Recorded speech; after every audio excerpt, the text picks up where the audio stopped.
మాట్లాడుతూ ఉన్నా, ఇప్పుడు ఈ ఫంక్షన్ లేదు, సినిమాలు లేవు, ఏం చేస్తారు చెప్పండి? ఉద్యోగాలు ఉపాధి కూడా కానీ టైం పడుద్ది.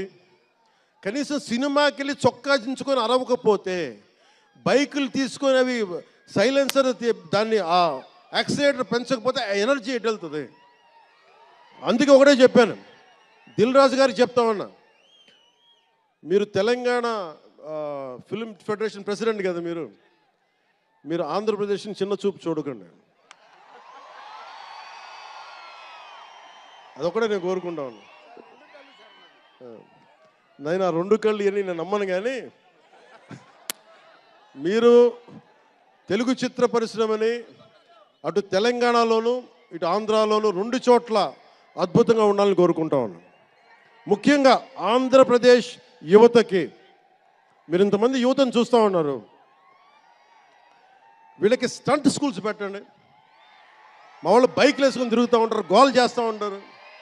ఒక మంచి స్టంట్ స్కూల్ పెట్టండి. గోదావరి జిల్లాలోనో రాయలసీమలోనో మా కడపలోనో ఎక్కడో చోట ఒక 2-3 స్టంట్ స్కూల్స్ పెట్టండి. మా వాళ్ళకి స్కిల్ డెవలప్మెంట్ ఇవ్వండి. మాకు ఒక స్క్రీన్ ప్లే ఎలా రాయాలో మా వాళ్ళకి చెప్పండి. ఒక రాజమౌళి గారు వచ్చి చెప్పమని చెప్పండి. త్రివిక్రమ్ గారిని వచ్చి క్లాసులు తీసుకోమని చెప్పండి మా వాళ్ళకి.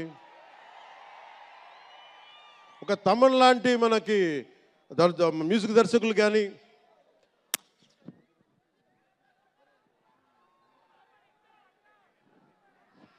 కీరవాణి గారు కానీ, అలాంటి వాళ్ళందరికీ వచ్చి వాళ్ళ స్కిల్ డెవలప్మెంట్ నేర్పించమని చెప్పండి. మీరు దాని మీద ఒకసారి ఆలోచించండి. స్టూడియోలు పెట్టండి. ఇక్కడ కొంతమంది అసిస్టెంట్ డైరెక్టర్స్కి ఎలా ఉండాలి, డైరెక్టర్స్ కావాలంటే ఏం చేయాలి, 24 క్రాఫ్ట్స్లో ఒకళ్ళకి ప్రొడక్షన్ డిజైనింగ్ నేర్పించండి. మా వాళ్ళకి ప్రొడక్షన్ డిజైనింగ్ స్కూల్స్ పెట్టండి. ఫిల్మ్ మేకింగ్ స్కూల్స్ పెట్టండి. ఈరోజున మీకోసం ఇంతమంది వచ్చారు. మీరు తిరిగి ఇవ్వగలిగేది మీకోసం రేట్లు పెంచాం. ముఖ్యమంత్రి గారు మీకు అండగా ఉన్నారు, చంద్రబాబు నాయుడు గారు, మేమందరం మీకు అండగా ఉన్నాం.